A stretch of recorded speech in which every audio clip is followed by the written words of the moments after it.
The CBS Radio Mystery Theater presents...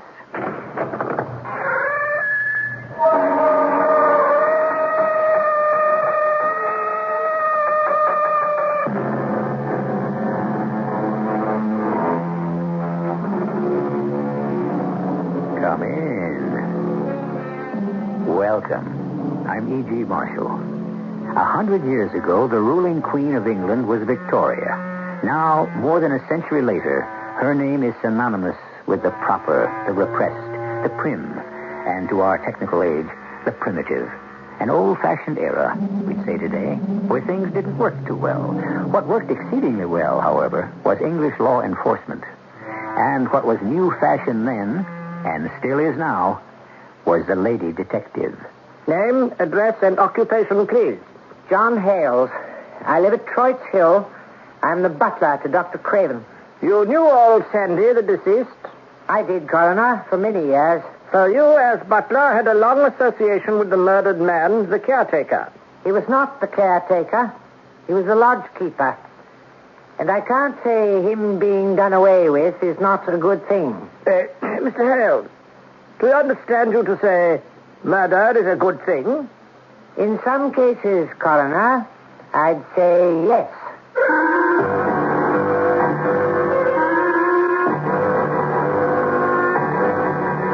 Our mystery drama, Murder at Troyte's Hill, was adapted from the story by C.L. Purkis, especially for the Mystery Theater, by G. Frederick Lewis, and stars Marion Haley. I'll be back shortly with Act One.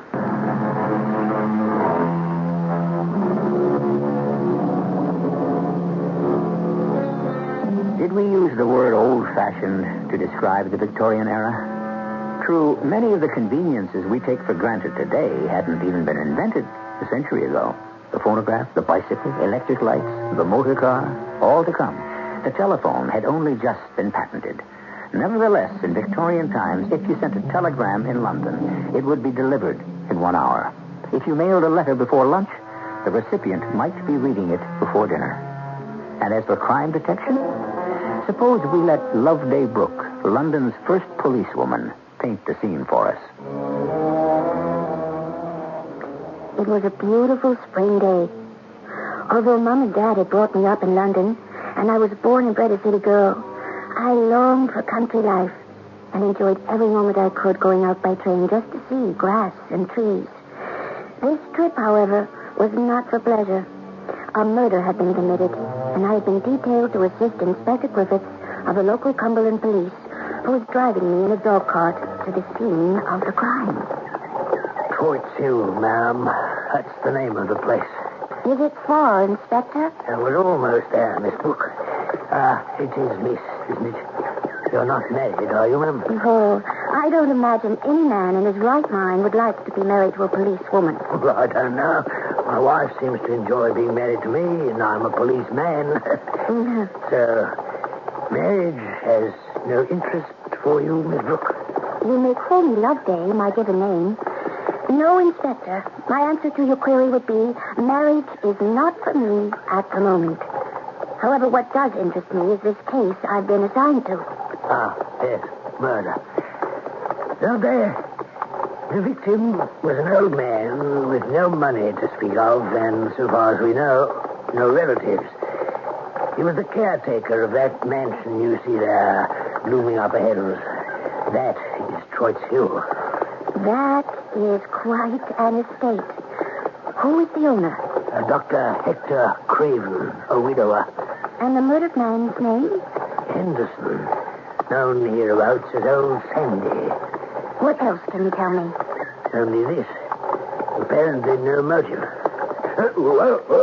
Here we are. Uh-huh. These chalk marks on the cottage floor here are, I presume, where you found the body. Looks as though the victim had fallen back inside from the window. Exactly. Must have been looking out into the garden and got bossed on the head. We found him lying right there in his nightshirt. Blunt instrument? More like a hammer than a croquet mallet. Which you have not found. Not yet. What do these premises consist of, Inspector? Merely this living room, the tiny kitchen, the bath at the back of the cottage, and the bedroom. Nothing's being touched. Come see. This is the bedroom. Gracious. It appears as though a hurricane had struck. Well, we had no idea what to make of this, and I have not been able to make a thorough examination as yet. Good, lovely. You have your notebook out. An old habit to reinforce a rotten memory. Now, item 1, the bedclothes rolled up and stuffed into the chimney. Item 2, bedstead overturned. Item 3, chair on top of table. Item 4, fender and fire irons lying on washstand. Item 5, clock upside down on mantel. Have you had a look at the contents of the cupboard, Inspector? Only briefly. Clothes all here. Money box doesn't appear to have been tampered with. Evidently, robbery was not a motive. Was the door unlocked when the body was discovered? The butler who discovered the deed told me it was. That would account for it. Account for what? The old man looks out the window, is hit on the head, falls back inside, and either the killer or somebody else enters and acts like a college boy on a rampage, turning the place topsy-turvy. You're of the opinion, then, that all this was some sort of prank? Well, look on the floor there, Inspector, near the door. The vases, the pipe rack, the pipes, the Chelsea and Staffordshire figurines are lined up on the floor as though they were marching out the door. Who would bother to play tricks with furniture, having just killed a man? A young lady, as I have said, a madman. There is an asylum not far from Troyte Hill. Where to now? The inquest. Having just come down from New Scotland Yard and the kind of inquest performed, I was ill prepared for the, shall we say, informality of like doings in the town of Grenfell in Cumberland. Alexander Henderson, known to all and sundry as Old Sandy, met his death at the hands of a person or persons unknown, so far as we know. We call upon Dr. Craven. Kindly be seated, Doctor. It's a sorry affair that brings me here today. Very well, indeed. Death is a sorry affair. Do you know, or rather, should we say, did you know Old Sandy? Oh, yes, very well indeed. How long have you known the deceased? 25 years. He was in my employ when my dear wife was still alive. Even before our boy Harry was born. And what was the last time you saw Old Sandy alive, Hector? I'm not sure as to the hour, but it was the day that John found him. I mean, the next morning. Oh, terrible thing. First, my wife Flora passes on. Now, Sandy, it's too much to bear.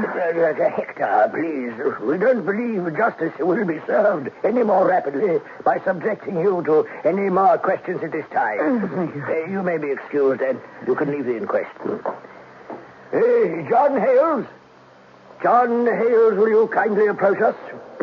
You, John Hales? Yes, sir. Yes, I am. Name, address, occupation, and so forth. John Hales, Troyte Hill. I'm butler to Dr. Craven. So you knew the deceased? I did. For many years. So, you as butler had a long association with the caretaker of Troyte Hill, old Sandy. He was not the caretaker. He was a lodge keeper. And if you ask me, he did roam all round the place. But then he was Dr. Craven's favorite. Do we gather you have reservations as to old Sandy's value? So he thought he was valuable. He threw his weight round, something chronic, lording it over us. The maids will tell you the same thing, so will cook. I'm almost sure that sometimes even the doctor took orders from old Sandy. No, I can't say his being done in is not a good thing. Mr. Hales, do we understand you to say murder is a good thing? In some cases, yes. Old Sandy didn't know his place. The gardener's boy did all the chores, and he'd loll about in the main house eating meals with the doctor, acting like he owned the place. Any concluding words, Mr. Hales? Just two. Good riddance. Well, you may return to your seat, John, but kindly remain at the inquest in case we should wish to put you to further questions. Has Harry Craven arrived? Yes, Inspector? No, he is not here, but a note to you, Coroner, has arrived. It is a doctor's certificate. May I present it? Of course. As to whom it may concern, Harry Craven has contracted typhoid fever and has been taken to Grenfell Hospital. Dr. James Gilbert. So, the young man is not available. I don't believe it. What don't you believe? That Harry Craven has typhoid. Indeed. Well, why not? I don't think he wanted to appear at the inquest. He didn't have typhoid yesterday or the day before. Well, do you know Dr. Gilbert, who attests Harry Craven is in hospital? I don't have to know that, gentlemen, to know that Harry Craven is a thoroughly disreputable young man who might get anyone to sign anything. Did you see Harry Craven the evening old Sandy was done in? Well, I'm not certain. We are not interested in uncertain evidence. What do you know? I know he has quarreled often with his father, Dr. Craven, and I've been witness to that. Can you tell us how young Craven got along with the deceased? He hated him. Indeed. Sandy never spared the rod with the boy when he was young, and I don't think Master Craven ever forgave him. Well, so it would appear that both yourself and Harry Craven did not care much for old Sandy. Huh? Sandy was not what you might call a lovable sort. The fact that a murdered man was not entirely popular is no novelty. If indeed old Sandy had been killed by someone he knew, it's more likely to have been done by an enemy than a friend. However, as Shakespeare has told us, murder, though it have no tongue, will speak. What it will tell us, we shall soon find out when I return shortly with Act 2.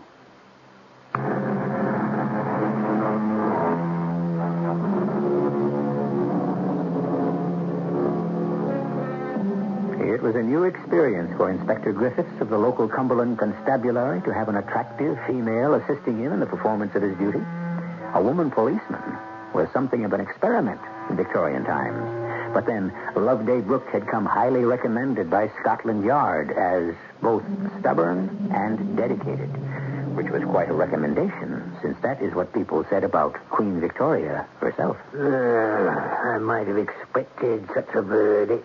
Your coroner had no evidence to the contrary, and no alternative. Murder by person or persons unknown. It's our duty to make that person or persons known. It has occurred to me, Loveday, we might learn a good deal more by conducting our investigation from the inside. You regard it as an inside job, do you, Inspector? I would say so. It so happens that Dr. Craven occasionally employs the solicitors, Messrs. Wells and Sugden, who it happens have from time to time assisted me in my police duties with information and the like. Through them, I learned that the good doctor is anxious to secure an amanuensis. You mean a secretary? I immediately offered your services, Loveday. Gracious, you don't let the grass grow under your feet, do you? Well, I said you were a friend, Loveday. A lady of impoverished means who would gladly undertake the duties for the munificent sum of a guinea a month. I think my shorthand is barely worth that much. The old doctor, being quite a skinflint, I understand, jumped at the offer and is anxious for you to be at Troyte Hill as soon as possible, notebook and pencil in hand.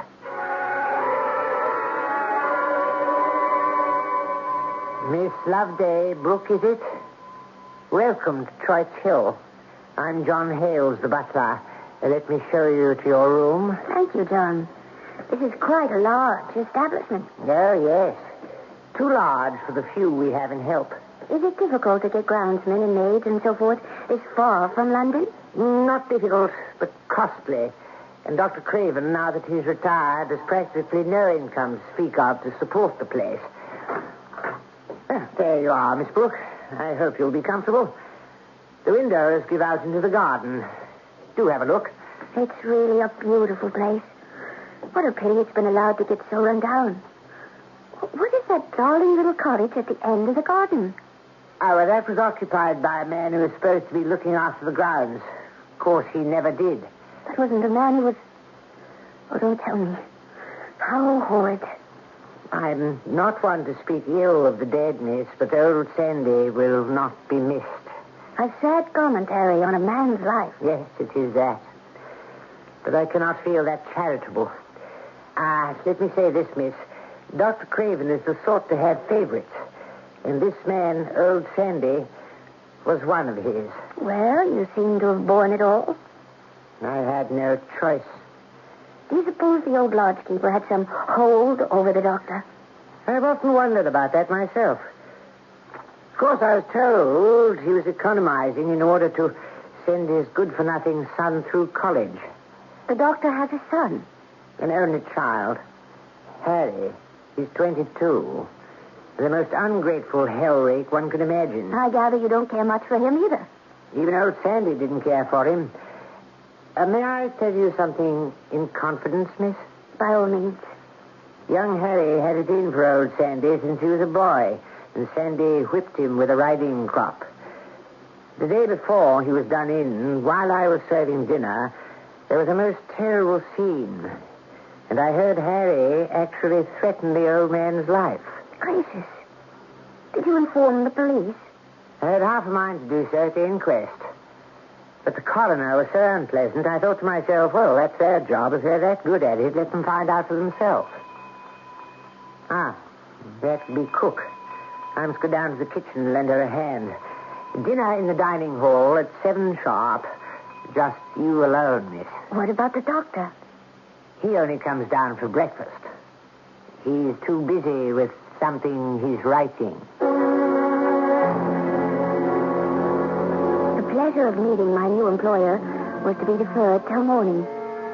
After a substantial meal in solitary splendor, I returned to my room, blew out the lamp, and tried to sleep. The full moon shone in the window, and sleep did not come. So I dressed and decided to embark upon a little quiet investigation. Who is it? Who's there? Who is that? It's me, miss. John Hales. Isn't it a lovely night? So it is, miss. Is there something I can do? Nothing at all, John. You may walk along a bit with me if you like. It wouldn't do for you to lose your way, especially inside that maze over there. I must explore it by daylight. What a clever way it's been tended. It must be centuries old. I expect it is, miss. Hello, what's this? Oh, someone's left a dark coat lying behind this bush. I wouldn't look too closely if I were you. Good Lord. It's a dog. A dead dog. I'm afraid it's Captain, miss. Oh, what a beautiful black retriever. Did you know it was here, John? It belongs to the doctor. Oh, what a terrible thing to do. It's... Oh, dear me. I think we should turn back, miss. This dog has been clubbed to death. Frightful. I shall have to inform the doctor in the morning. A blunt, heavy instrument had smashed in the dog's skull. I thought to myself, exactly the death that was dealt to the old lodgekeeper. The following morning, I went down to breakfast and met Dr. Craven. Good morning, Miss Brooke. It is Miss Brooke, is it not? Yes, Dr. Craven. Good morning. I do apologize for not having been about yesterday to receive you, but my wretched work usurps all my time. Do make yourself at home. John, do bring in the eggs, will you? You do eat eggs, don't you? Certainly. Anything. Here are the eggs, Doctor. Yours also, Miss Brooke. No, fool, put the stupid plates down and leave us. You're interrupting my train of thought. Now, work. Yes. As I was saying, only a man who has given his life to comparative philology, as I have for the past 30 years, can gauge the magnitude of the task that I've set myself. To begin, philology, as you know, is the study of languages, phonetics, anything to do with the sound of the human voice. I understand, Doctor. Doctor? Miss, you'd better go on with your breakfast. What, doesn't he hear me? He's sitting there with his eyes closed. What is it? He will do that suddenly. He may sit there bolt upright like that for an hour. Lapses into silence, eyes closed. Doctor! Shall I bring you some toast and coffee? Hadn't you better wake him? Doctor, Miss Brooke and I found Captain last night. What? Captain, sir. Your black retriever. Oh, poor Captain. Best dog I ever had. Who are you, young lady? What are you doing here? Where's Harry? Where's my son Harry? Don't you know me, Doctor? Oh, yes, I remember. You've come to assist, haven't you? That's right. Now, I've forgotten your name. Loveday Brooke. Is it now? Loveday. Oh, a lovely name, remarkable. Tell me, my dear, a little of what you know of the elemental sounds of speech common to all languages. To how many would you reduce those sounds to? 6, 8, 9? What progress are you making, Loveday, at Troyte Hill? Item 1. A black retriever belonging to the doctor has met the same bludgeon death that did the human victim. Item 2. The butler, John Hales, owed the victim over 100 pounds he had borrowed over the years. How'd you find that out? The butler enjoys talking to the new secretary. Item 3. The butler believes that son Harry Craven is not ill in hospital, but hiding somewhere. He's right. Harry was never admitted to Grenfell Hospital. But that medical affidavit. Forged. I'd like to question the butler, Loveday, but not at Troyte Hill. I want you to find out for me where he goes on his day off. To friends, local pub, where? Do my best. Inspector, I shan't get another opportunity of coming here to report to you without arousing suspicion. How are the mails? As rapid and prompt as they are in London? If you mail me a note in the morning, catching the noon post, it'll be delivered here to the constabulary mid-afternoon. Good enough. Mail service in Britain is so reliable, one tends rather to take it for granted. Oh, I say there, I haven't seen your face at the Fox and Hounds for. You from these parts? Griffith's the name. I'm from the next township, Grenfell. Grenfell, eh? Oh, I don't get around there much. Here, find a bit of maybe. Oh, wait a minute. You wouldn't happen to be Inspector Griffiths of the Grenfell Constabulary? The same. Oh. Well, are you here on business? One might say so. Our profession. Police business? I'm hoping to meet John Hales. Do you know him? Well, that's the butler at Troyte Hill. He drops by on his day off sometimes. What is it? Why? The murder. The murder? Of old Sandy. Oh, yes. Murder. Is Hales a suspect? No more than anybody else. Is that a fact? No more than, shall we say, young Harry Craven. Harry Craven? Yes. Do you know him, McQueen? Surely you must. Yes. I was thinking of someone else. Yes, I know him. McQueen, what are you hiding? Well, nothing, sir. Something to do with John Hale? No, I show you. Oh, all right. It's been preying on my mind ever since the night old Sandy was killed. You see, shortly after 11 o'clock, Harry Craven came to my house with something wrapped up in paper. It was a valuable piece of silver plate and some ape-bone. Excuse me, are you certain which night it was? Last Sunday? Yes, because the Fox and Hounds were shot. I was at home. A valuable silver piece, yes. And? Well, Harry said he wanted to go up to London, start out for himself, not depend on his father anymore, make a clean break. And would I loan him £100 on the big silver piece? I'll show it to you. I have it here under the counter. Here. Look, see. £100. It's worth 10 times that. I know that. At any rate, all I could do for him was 10 sovereigns. Which you gave him in exchange. Only as a loan, mind you. At what time Sunday night was it? 11 o'clock. Oh, here comes a man you ought to see. Hello, John. I have seen that appearance before. What you doing here? Hey, John Hales. I am, sir. It belongs to Dr. Craven. We kept it on the sideboard. He wants to see you, John. Oh, yes. Yes, I thought I recognized you, sir, from the inquest. John Hales, I must caution you that any statements you now make which you did not give in evidence at the inquest will be regarded with some suspicion. You two gentlemen be good enough to accompany me back to the constabulary. I think we should have ourselves a little talk. As they say, the plot thickens. Murder complicated by theft, complicated by incriminations. It would appear that all those we have met have something to hide. Perhaps somewhere in this mass of evidence and accusations lies the truth. More when I return shortly with Act 3.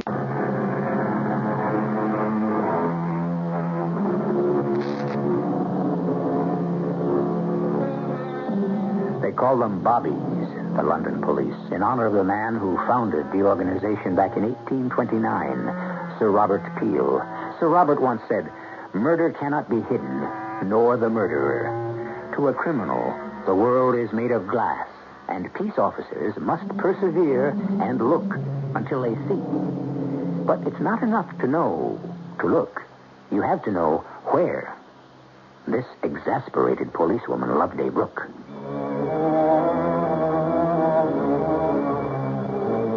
Frankly, I was furious with myself. I knew the solution to the crime must lie right under my nose, but it eluded me. I reported to Dr. Craven the following morning, notebook and pen in hand. It's all here in my brain, but I can't put it into words. Should I come back later, then? Yes, later. A yelp and a groan, that's all it. What did you say, Doctor? Surprised? I couldn't have been more surprised. You were? I was mostly disappointed. All the work. I needed proof. Should I be writing this down? Yes, a good blow of the hammer. It was done, but all for naught. Yes, you're right, Doctor. You are absolutely right. No, I'm wrong. Dead wrong. Sandy's dead and buried. They held an inquest on him. Did you know? Yes. And we all praised him as if he were a saint. Who are you? Oh, yes. Loveday. My stenographer with a pretty name. Come back. Come back at tea time and we shall continue this important work. The old doctor didn't have all his wits about him. He was making himself almost believe it was he who killed old Sandy. Strange that no one warned me about him. My years of police training alerted me to danger. I went out into the garden and sat myself well inside the maze to write a note to Inspector Griffiths. I wanted to catch the noon post. It was urgent. I heard voices. John. What? Who is it? It's me, Harry. Master Harry. What are you doing here? I've come back. Is it true about old Sandy? Don't you know? Yes, I was told. I had to come back. I was on my way to London and got as far as Scarborough, and I thought, no, I mustn't go away like this. Ah, indeed? I don't remember if you were there, John, but I had ugly words with my father. It seems I've been quarreling with everyone these days. I've come back to apologize to him. And what about the silver épergne, Master Harry? Oh, you know about that. Now, it was stupid. I don't know what came over me. I needed the money to start up with in London, so I took it.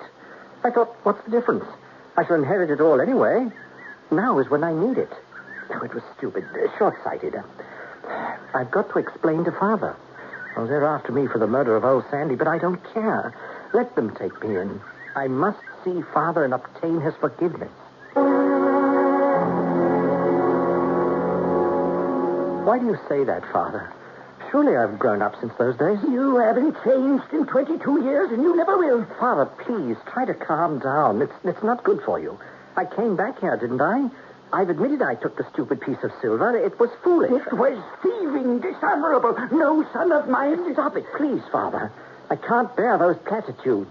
What do you mean, no son of yours? Perhaps if Mother was still alive... Oh, yes, of course. Blame it on the parents. Nothing to do with you. No, I wish you were alive also. But you must live your own life. That is what I am trying to do. Oh, I can't stand these arguments. Go away, Harry. I have work to do. Work? What work? Experiments that will never come to anything? Come to nothing, will they? Get out of here. Dr. Craven, please. Oh, Father, for God's sakes, please, will you listen? All I'm asking for is forgiveness. Is he asking that much, Doctor? Couldn't you consider it? Never. He's dishonored our family. Help me. Oh, good Lord, he's collapsed on the floor. Father, what is it? Dr. Craven, can you hear me? Harry, fetch some water. Water? I'm going to fetch a doctor. I had no idea he was really sick. I'll be back as soon as I can. This is it. What am I doing lying here on the floor? Oh, this lovely. Oh, what can you think of me? I must have slipped and fallen. Help me up. Yes. Yes. Over there to my chair behind the desk. How is that? Feel better now? I have a habit of doing that. Nodding off. Was I asleep long? You mean you don't remember your son was here? Oh, my head is clear now. Oh, so much better than this morning. Where is your notebook? A good blow with the hammer, and the thing was done. Did you say hammer? Poor Captain. Oh, splendid dog. Well, now, where were we? Oh, yes, I remember. It was the elemental sounds of speech that bothered me so that night. Were you at Troyte's Hill then, Miss Loveday? I had been trying all day to assimilate a dog's yelp of pain to a human groan, and I could not do it. Oh, the idea haunted me. If they were both elemental sounds, they must have something in common. But I could not find a link between them. Then it came to me. Would a well-trained dog, used to hearing and obeying the human voice like my captain, at the moment of death, would his yelp not contain something of a human death cry? I would put it to the test. Oh, believe me, if I could make such a conclusion in my treatise, such a fact would be worth a dozen dogs' lives. So, I went out. It was moonlight. Oh, but you know all about that, don't you? Yes. Poor Captain. Did he yelp or groan? He just gave one loud, long, hideous yelp, as if he'd been a common streetmonger or not a highly intelligent, well-trained dog. I was very disappointed. I might just as well not have done the experiment. All it did was to set that simpleton to opening his window and spying on me. Master, what are you doing there at this time of night? And that simpleton, did he yelp or groan when you dealt him his blow? What? Oh, Sandy. Did you say that you'd like to see the hammer? It's right here in my desk drawer. There it is. Oh, no. Don't stir yourself. Sit right there, young lady. I'll come around the desk to you. This is what we call a geological hammer. I'll show you what I mean, how it works. You give it a good swing around, and down it comes with a splendid crash. I shall do it, and we shall imagine the edge of my desk is a head. Sergeant, bring in the prisoner. For heaven's sakes. Inspector, will you listen to me? I tell you again, I've just come from my father, and he is very ill. The sergeant reported your statement to me. Unfortunately, Dr. Dilbert, whom you went to see, for what purpose we have to find out, didn't believe you. And that is why he sent his assistant out the back way to fetch the police. Look, can't we defer all the questions? I'll admit anything, everything. Just get the doctor to go to Troyte Hill. My father is lying on the floor in a coma. So you said before. You do go on, don't you? Excuse me for a moment. Yes? Oh, for me. Thank you, Sergeant. That's it, Doctor. I'll be with you in a moment. There's some correspondence just arrived. Heavens. Sergeant, bring round the horse cart. I must be off directly. What about me, my father? You will remain in custody. As for Dr. Craven, I shall be seeing him very shortly. I hope you get there in time. I certainly hope so myself. You know, dear Miss Loveday... Loveday Brooke? Yes, of course. I have been thinking. I wonder what sort of a sound you would make if I were to give you a little tap with this hammer. Just there, on your lovely forehead. Elemental sound it would be, naturally. Wait a minute, Doctor. You haven't told me what sort of elemental sound old Sandy made when he fell. The simpleton fell back dead without a sound. It was all for nothing. No, not for nothing. I do it again and again, like so, and so. Oh, the pity of it all was that he fell without a sound of any sort. It is only this moment occurred to me that a woman in her death agony would be very much more likely to give utterance to an elemental sound than a man. Oh, no, you don't! Now lie there quietly, Doctor. I'm sorry I had to knock you out.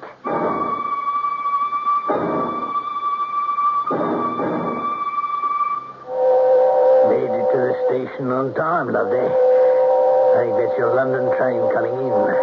Of course you were right all along, Inspector. I was. You said it was the work of a madman. Ah, yes. But I thought one who had got out, not one who should be on the way in. Thank heavens I got your note about suspecting Dr. Craven when I did. What did suggest to you the doctor's guilt? From the very beginning, the relations that existed between himself and the lodgekeeper seemed to me to savor too much of fear on one side and power on the other. Had the doctor not done away with old Sandy when he did, it would have happened sooner or later. It was inevitable. Dr. Craven is two people, and one of them must be put out of harm's way. I shall certainly tell London what a pleasure it has been working with you here, Inspector Griffiths. Now I would say it's goodbye. No, I would say it's au revoir. You'll have to come back again, Loveday, and give evidence that will incarcerate poor Dr. Craven in the asylum for the rest of his life. Oh, by the by, Inspector, will you thank your postman for his efficient and timely delivery of the mail? Certainly not, Loveday. That's his job. According to the records kept by those aficionados of crime sleuthing who keep such records, between 1860 and the turn of the century, no less than 20 different fictional lady detectives could be read about and whose adventures could be purchased in bookstores everywhere. So Loveday Brooke was not the first, and certainly not the last. Why are lady detectives so very popular? I'll try and answer that when I return shortly.